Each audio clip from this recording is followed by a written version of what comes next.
ሰላም ሰላም እንዴናችሁ ውድ የማን ዩናይትድ ኢትዮ ፋንስ ተከታታዮች በያላችሁበት ሰላማችሁ ይብዛ። በዛሬው ዕለት እንግዲህ በርካታ ስፖርታዊ ጥንክሮችን ወደ እናንተ ይዤ መጥቻለሁ። ለቻናሉ አዲስ ሆናችሁ የደወል ምልክቷን በመጫን ቤተሰቡን ሁላለው አዳዲስ መረጃዎችን ወደ እናንተ ይዤ መጥቻለሁ። እስከ ፕሮግራማችን መጠናቂያ ድረስ አብራችሁን ቆዩ።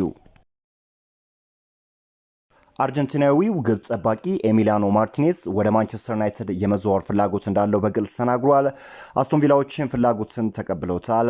እናም ዝውውሩ እስከ 40 ሚሊዮን ፓውንድ ድረስ ሊያወጣ ይችላል ተብሏል። ማንቸስተር ዩናይትድ በአንጻሩ አንድሬ ኦናናን ለመተካት የመጨረሻ ውሳኔ ላይ እንዳልደረሰ ነው ቤን ጃኮብ የዘገበው። ቤን ጃኮብ አክሎም አስቶን ቪላዎች ለግብ ጠባቂው ማርቲኔዝ እስከ 40 ሚሊዮን ፓውንድ ድረስ እየጠበቁ ይገኛሉ።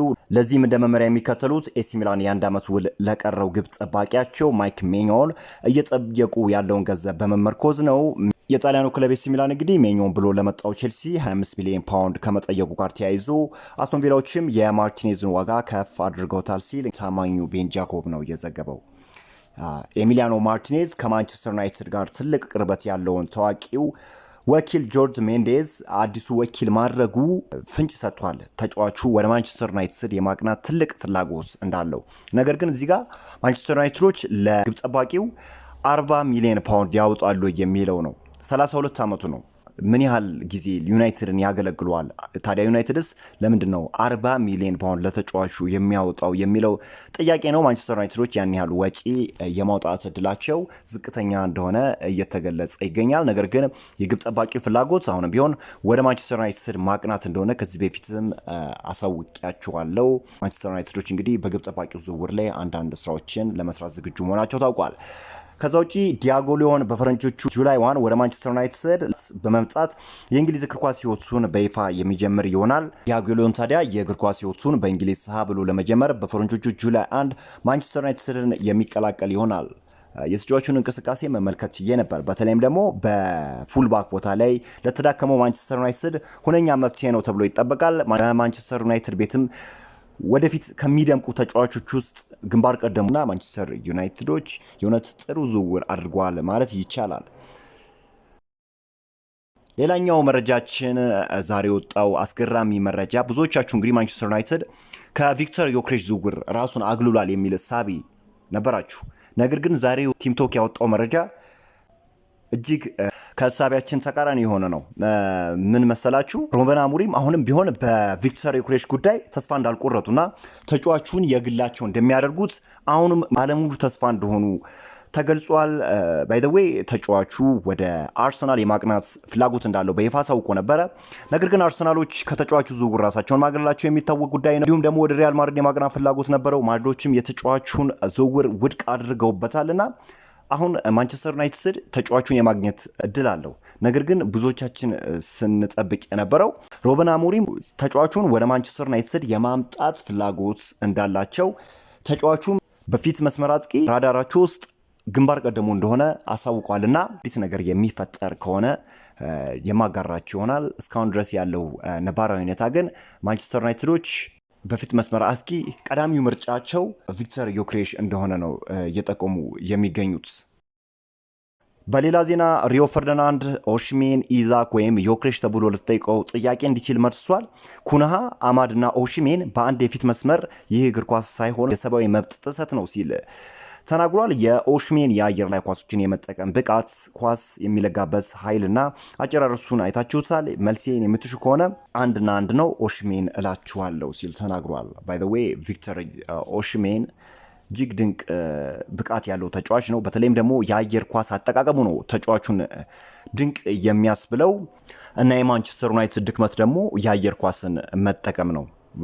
የማንቸስተር ዩናይትድ የአጥቂ መስመር ተጫዋቾች የአየር ኳስን ሲጠቀሙ በብዛት አናስተውልም። እንዲያውም ከመሃል ስፍራ ተነስተው እነ ካርሎስ ካስሜሮ ናቸው በብዛት የአየር ኳሶችን ሲጠቀሙ የምናስተውለውና ከዛ አንጻር ቪክተር ኦሽሜን ወደ ማንቸስተር ዩናይትድ ቢቀላቀል ማንቸስተር ዩናይትድ ያለበትን ድክመት ይፈተዋል ተብሎ ነው የሚጠበቀው። ዴቪድ ኦርንስተን እና ዘ አትሌቲክስ ይዘውት የወጡትን መረጃ ወደ እናንተ ላጋራችሁ። ማንቸስተር ዩናይትድ ብራያን ምቤሞን ለማስፈረም እየሰሩ ይገኛሉ። ተጫዋቹም ቢሆን ማንቸስተር ዩናይትድን መቀላቀል ይፈልጋል። ዝውውሩም የመፈጸምና የመሳካት ድሉ በጣም ከፍተኛ ነው።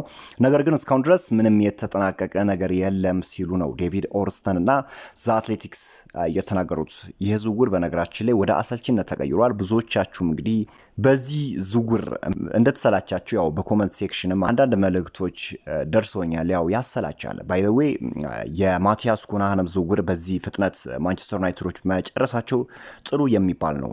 ምክንያቱም እንደ ብራይተን ሆቭ አልቢዮን እንደ አስቶን ቪላና ብሬንትፎርድ ያሉ ክለቦች እጅግ ከባድ ናቸው። በአጠቃላይ ከእንግሊዝ ክለቦች ተጫዋቾችን ማስፈረም ቀላል የሚባል ነገር አይደለም። ተደራዳሪያቸውም እንዲህ ቀላል የሚባሉ አይደሉም። ለማንቸስተር ዩናይትድ ሲሆን ደግሞ እጅግ ከባድ ያደርገዋል። ማንቸስተር ዩናይትድ አሁን ያለበት ሁኔታ ብዙ ገንዘብን ወጪ አድርጎ ተጫዋቾችን በቀላሉ ለማስፈረም የሚረዱ አይደለም። ከዛ አንጻር ነው ለማንቸስተር ዩናይትድ ዝውውሩ እጅግ እየከበደው ያለው። ነገር ግን አሁን አንድ መረዳት ያለብን ነገር ታማኞቹ ዴቪድ ኦርንስተን ዘ አትሌቲክስን ጨምሮ ፋብሪዚዮ ሮማኖ የተጫዋቹ ዝውውር ነገር አይቀሬ እንደሆነ አሳውቋል። ስለዚህ ብዙ ይህን ያህል የሚያስጨንቅ ነገር አይደለም። በቃ ብራያን ምቤሞ የዩናይትድ ንብረት እንደሆነ ታማኞቹ ምንጮች እየገለጹት ይገኛሉ። ይህንን ዜና በማጠናክርበት ወቅት ደረሰኝን መረጃ ልንገራችሁ። ማንቸስተር ዩናይትድ እንግዲህ የብራያን ምቤሞ ዝውውር ለመጨረስ እጅግ ተቃርቧልና ከብሬንትፎርድ ጋር ሙሉ ስምምነት ላይ ለመድረስ ንግግሮች ጠንክረው እየሄዱ ሲሆን ለብራያን ምቤሞ ምትክ እንዲሆን ብሬንትፎርድ የሚትሱን ዊንገር ቺኪ ሳባሊን ለማስፈረም ስራዎችን እንደጀመሩ ተነግሯል። ይሄ እንግዲህ ጥሩ የሚባል ዜና ነው። የተጫዋች የማንቸስተር ዩናይትድ ንብረት የመሆኑ ነገር አይቀሬ እንደሆነ ነው እየተገለጸ የሚገኘው። በሌላ ዜና እንግዲህ ኢታን ዊትሊ ስለ ማንቸስተር ዩናይትድ እንዲህ ሲል ተናግሯል። ወደፊት የማንቸስተር ዩናይትድ ተጫዋች መሆን እፈልጋለሁ፣ ነገር ግን ያን ባይሳካ ምንም ማለት አይደለም። እስኪ ወደፊት ምን እንደሚፈጠር አብረን እናያለን ሲል የማንቸስተር ዩናይትድ ታዳጊ ተጫዋች የሆነው ኢታን ዊትሊ ለዋናው ቡድን እድል ተሰጥቶት ነበር እና ጥሩ የሚባል እንቅስቃሴን ማሳየት የቻለ ተጫዋች ነው። ሱፐር ኮምፒውተር እንግዲህ የፕሪሚየር ሊግ ክለቦች አሁን ባላቸው ተጫዋቾች ስንተኛ ደረጃን ይዘው እንደሚጨርሱ አስቀምጧል። እንግዲህ ማንቸስተር ዩናይትድን በ9ኝነት ደረጃ ነው ያስቀመጠው። ሊቨርፑልን በ1ኝነት ደረጃ፣ አርሰናልን በ2ኝነት ደረጃ፣ ማንቸስተር ሲቲን በ3ኝነትና ቼልሲን በ4ኝነት ደረጃ ነው ያስቀመጠው። ማንቸስተር ዩናይትድን ግን በ9ኝነት ደረጃ አስቀምጦታል። እናንተስ ይህንን ደረጃ ስንጠረች እንዴት ታዩታላችሁ?